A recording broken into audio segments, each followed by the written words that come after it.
आज की ये कहानी सत्य घटना पर आधारित है। मतलब जो प्राचीन काल में घटित हुआ है उसे मैंने एक काल्पनिक कहानी के साथ जोड़ दिया है। तो चलिए शुरू करते हैं आज की कहानी। भाई, मैंने तुम्हें बोला था ऐसे शॉर्टकट रास्ते से ना ले जाया करो। देखो रास्ता कितना खराब है। जया नाराज होते हुए बोली, अरे चिंता मत करो मेरी प्यारी बहन, तेरा भाई खतरों का खिलाड़ी है। मनोज ने अपनी नजरें जया की ओर दिखाते हुए बोला। अरे भाई, सामने देखकर गाड़ी चलाओ, जया बोली। ओहो, तुम्हें तो मेरी ड्राइविंग पर भरोसा ही नहीं है, मनोज ने मुंह फेरते हुए बोला। जया, ऐसी बात नहीं है भाई, बस सिचुएशन के हिसाब से मुझे बोलना पड़ता है। देखो रात के 9 बजे है। मनोज, ओके मेरी प्यारी बहन, आपका हुक्म सर आंखों पर। मनोज और जया भाई बहन थे जो अलग अलग जगह में रहते थे और जॉब करते थे। आज रक्षाबंधन का दिन था। दोनों अपने घर लौट रहे थे। उन्होंने सोचा था परिवार के साथ रक्षाबंधन का त्योहार मनाएंगे, लेकिन लंबे सफर के कारण मनोज की कार खराब हो गई। उसे ठीक करने में घंटों लग गए। खैर, मनोज जया को बैठाकर घर की ओर निकल पड़ा। अभी भी रास्ता काफ़ी लंबा था, इसीलिए मनोज ने शॉर्टकट के लिए कच्चे रास्ते का चुनाव किया। अभी रात के 9 बज रहे थे। उन दोनों को अभी भी घर पहुंचने के लिए 1 घंटे का सफ़र तय करना बाकी था। जया, यार आज का पूरा प्लान बर्बाद हो गया, मनोज जया को देखते हुए बोला। अरे कोई बात नहीं छोटी, तेरा भाई आज का दिन खराब नहीं होने देगा। देखना, आज का दिन तुम कभी नहीं भूल पाओगी। ऐसा होगा इस बार का रक्षाबंधन। जया घबराते हुए बोली, भाई सामने देखो, वह क्या है? मनोज ने सामने देखा तो वह भी चौंक गया। कुछ दूर पर मसाले लिए हजारों की संख्या में लोग दिखाई दे रहे थे। सामने पूरी सड़क पर वे ही दिखाई दे रहे थे। वे काफ़ी तेजी से मनोज और जया की दिशा की ओर बढ़ रहे थे। मनोज और जया कुछ देर तक समझ नहीं पाए कि वह क्या है, और उनके कुछ समझने तक वे गाड़ी के बहुत करीब आ चुके थे। मनोज ने तेजी से गाड़ी का स्टीयरिंग घुमाया, नहीं तो बहुत से आदमी मारे जाते। लेकिन स्टीयरिंग घुमाने की वजह से गाड़ी सड़क से उतरकर एक तेज ढलान की ओर जाने लगी। जया घबराते हुए, भैया ब्रेक लगाओ, मनोज परेशान सा बोला। मैं कोशिश कर रहा हूँ लेकिन। जया, लेकिन क्या? मनोज, लेकिन ब्रेक नहीं लग रही है, लगता है ब्रेक फेल हो गया है। जया, ओ नो, कब क्या होगा? तेज ढलान की वजह से गाड़ी तेजी से अनजान जगह की ओर जाने लगी। मनोज और जया हैरान परेशान थे। तभी गाड़ी रेत के एक बड़े से ढेर से जा टकराया, जिसके बाद गाड़ी अपने आप बंद हो गई। सीट बेल्ट की वजह से दोनों को कोई चोटें नहीं आई। दोनों गाड़ी से उतरकर गाड़ी की हालत देखने लगे। मनोज, ओ शिट, आज का दिन ही खराब है। जया, वो सब क्या था भैया? मनोज, मुझे भी नहीं पता। वह आदमियों की भीड़ लग तो असली लग रही थी, लेकिन वो असली नहीं थे। ऐसा लग रहा था जैसे कोई परछाई हो। खैर, हमें इस जगह से निकलना होगा, हमें घर जाना होगा। जया, भैया जरा वो देखिए। जया ने मनोज को पीछे देखने के लिए कहा तो मनोज पीछे मुड़कर देखा तो उसके सामने एक उजाड़ बस्ती खड़ी थी जो जीर्ण शीर्ण हालत में थी। मनोज चौंक कर, ओ भाई साहब, ये क्या है? जया, ये तो बहुत पुरानी बस्ती लग रही है, लगता नहीं यहाँ कोई रहता भी होगा। मनोज, हमें चेक करना होगा, क्या पता कोई रहता हो, थोड़ी मदद मिल जाएगी। जया, हाँ, और कर भी क्या सकते हैं? अब तो रक्षाबंधन की बात ही छोड़ो, घर पहुंच जाए इतना ही बहुत है। मनोज, गाड़ी का इंजन भी गर्म हो गया है, शायद थोड़ी देर में ठीक हो जाएगी। चलो, हमें मदद के लिए इस बस्ती से कोई ना कोई तो मिल ही जाएगा। जया, ओके, मैं अपना बैग ले लेती हूँ। जया और मनोज उस उजाड़ बस्ती में कदम रखते हैं। वहाँ का नज़ारा सामान्य नहीं था। घर की बनावट को देखकर लग रहा था कि बहुत पुराने जमाने में बने हुए हैं, मिट्टी और पत्थर के बने। कुछ टूटे तो कुछ अभी भी गर्व से खड़े हुए थे। ना बिजली ना तो कुछ और। चांदनी रात में थोड़ी प्रकाश सभी जगह फैली हुई थी। मनोज और जया ने आधी बस्ती छान मारी, लेकिन कोई भी नहीं मिला। दोनों थक हार कर एक जगह पर बैठ गए। जया, भैया मेरी तबीयत खराब सी लग रही है। मनोज, बहना क्या हुआ, तू ठीक है? जया, अजीब सी घुटन हो रही है, शरीर भारी हो रहा है, गला सूख रहा है। मनोज, पानी की बोतल कहाँ है? मनोज, जया का बैग चेक किया तो खाली बोतल मिला। Oh shit. जया, तू यही बैठ, मैं कहीं से पानी ढूंढ कर लाता हूँ। मनोज इधर उधर पानी की तलाश कर रहा था। तभी उसे एक कुआं दिखाई दिया। उसने देखा तो कुएं में पानी भरा हुआ था। पास ही में लोहे की चैन से बनी हुई रस्सी पड़ी हुई थी। उसने तेजी से कुएं से पानी निकाला और बोतल में भरकर वापस आया।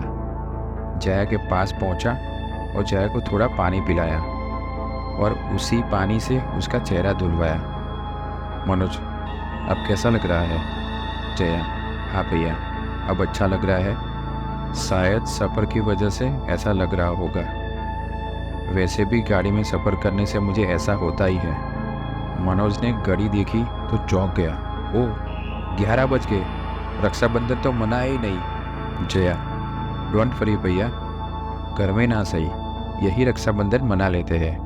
मनोज, रुको, मैं तैयारी कर लेता हूँ। मनोज ने आसपास की जगह की साफ सफाई की और वही जया ने बैग से आरती की थाली और दिए निकालने लगी। फिर दिए को जलाकर मनोज के सामने आरती उतारने लगी।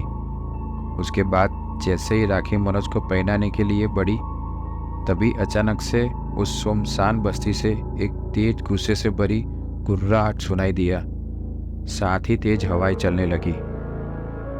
जया घबरा कर, भैया ये कैसी आवाज़ थी? मनोज खड़ा होकर आवाज़ की तरफ देखने लगा। फिर वापस मुड़ा तो देखा जया जमीन पर पड़ी हुई थी। मनोज घबरा कर, जया मेरी बहन, आंखें खोलो, क्या हुआ तुम्हें? लेकिन जया बेहोश हो चुकी थी। मनोज पानी की बोतल खोजने लगा, लेकिन वह भी बैग में खाली पड़ा था। मनोज हैरान परेशान सा भगवान से प्रार्थना करने लगा, हे भगवान, ये सब क्या हो रहा है? कृपया हमारी मदद करो। तभी बैग में उसकी नज़र एक छोटे से बोतल पर पड़ी। मनोज, ये तो दादी ने दिया था, बोला था कि यह पवित्र गंगा जल है। मनोज ने उस छोटे से बोतल का ढक्कन खोला और भगवान का नाम लेते हुए जया के चेहरे पर मारा, जिसके तुरंत बाद जया को होश आ गया। मनोज, जया मेरी बहन, तू ठीक है ना? क्या हुआ था तुम्हें? जया, भैया मुझे कुछ दिखा। ऐसा लग रहा था जैसे कोई शक्ति मेरे अंदर प्रवेश करने की कोशिश कर रही थी। वह बहुत गुस्से में थी। हमें यहाँ से जल्दी निकलना चाहिए। मुझे यह जगह ठीक नहीं लग रही है। मनोज, चलो जल्दी से बैग पकड़ो, मैं गाड़ी में इंजन के लिए कुएं से पानी लेकर आता हूँ। मनोज जल्दी से कुएं से पास आ गया और बाल्टी कुएं में डालकर पानी निकालने लगा। लेकिन जैसे ही कुएं से पानी बाहर आया, मनोज का हाथ डर के मारे रस्सी से छूट गया। बाल्टी में पानी की जगह खून था। मनोज तेजी से वापस जया के पास आया। तुम सही थी जया, यहाँ रुकना ठीक नहीं, हमें जल्दी से यहाँ से निकलना होगा। मनोज और जया तेजी से वापस अपनी गाड़ी की ओर आने लगे। वहाँ पहुंचकर मनोज गाड़ी को ठीक करने लगा और आखिरकार उसकी मेहनत रंग लाई। गाड़ी स्टार्ट हो गई। वे दोनों गाड़ी में बैठकर जाने लगे। तभी बस्ती से तेज गुर्राहट के साथ एक काला साया उनकी तरफ बढ़ने लगा। जया डर के चिल्लाने लगी, भैया जल्दी करो, वो काला साया हमारी तरफ बढ़ रहा है। मनोज ने तेजी से गाड़ी चलाने लगा, जिससे उसके हाथ की घड़ी नीचे जमीन पर गिर पड़ी, जिसमें समय रात के 12 बज रहे थे। मनोज और जया ने पीछे मुड़कर नहीं देखा और तेज रफ्तार से घर की ओर लौट गए। जया ने तो अपनी दोनों आंखें बंद कर रखी थी। घर पहुंचकर उन्होंने वह बात अपने मम्मी पापा और दादी को बताया, जिसे सुनकर दादी जी घबरा कर बोली, तुम लोग ठीक तो हो ना मेरे बच्चों? तुम लोगों को कुछ हुआ तो नहीं? मनोज: हाँ दादी, हम ठीक है, पर बस सब क्या था? दादी ने बताना शुरू किया। यह बात सन 1300 की है, जब कुलदरा जैसलमेर से 15 किलोमीटर दूर उस गांव में पालीवाल ब्राह्मण की पीढ़ियाँ रहा करती थी। उस समय जैसलमेर के दीवान सलीम सिंह को कुलदरा समेत 84 गांव के मुखिया की बेहद खूबसूरत बेटी यामिनी से प्यार हो गया था। लेकिन यामिनी सलीम को अपना भाई मानती थी, क्योंकि उसने बचपन में सलीम को कई बार राखी बांधी थी। लेकिन सलीम सिंह यामिनी के यौवन को देखकर उस पर मोहित हो गया था, जिसके बाद उसने गांव वालों को धमकी दी कि अगर उसकी शादी यामिनी के साथ नहीं हुई तो वह टैक्स में और ज़्यादा वृद्धि करेगा।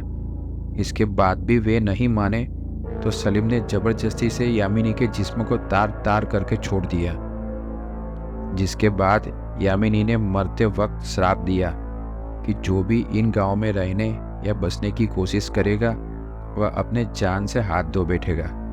इस घटना के बाद मुखिया और उनके कुछ साथियों ने वो गांव छोड़ दिया, जिसके बाद बहुत से लोग धीरे धीरे बीमार पड़ने लगे और फिर कारण मृत्यु का ग्रास बनने लगे। इस घटना के बाद कुलदरा और आसपास के 84 गांव के लोगों ने अपना अपना घर छोड़ दिया और तब से लेकर अब तक कोई भी उस गांव में बसने की हिम्मत नहीं जुटा पाया। जया: और उस दुष्ट सलीम के साथ क्या हुआ दादी? दादी: कहते हैं सलीम को उनके ही महान में सलीम सिंह की विचित्र तरीके से मृत शरीर पाया गया। दादी थोड़ा सा रुककर फिर बोली, इसलिए उस गांव में रहने वाले ब्राह्मण के वंशज आज भी रक्षाबंधन का त्योहार नहीं मनाते हैं। फिर दादी मनोज और जया के सर पर हाथ रखते हुए बोली, भगवान का शुक्र है कि तुम दोनों सही सलामत वापस लौट आए। मनोज: और दादी, जो हमें उस बस्ती में वह अजीब गुर्राट सुनाई दिया, वह क्या था? ये सुनकर दादी गंभीर स्वर में बोली, वह वही थी यामिनी, वह आज भी वही है। उम्मीद करते हैं आपको आज की ये कहानी बहुत पसंद आई होगी। आपको कैसी लगी ये अपनी राय कमेंट बॉक्स में ज़रूर बताना। अपना ख्याल रखना। मिलते हैं ऐसी अगली कहानी के साथ। धन्यवाद।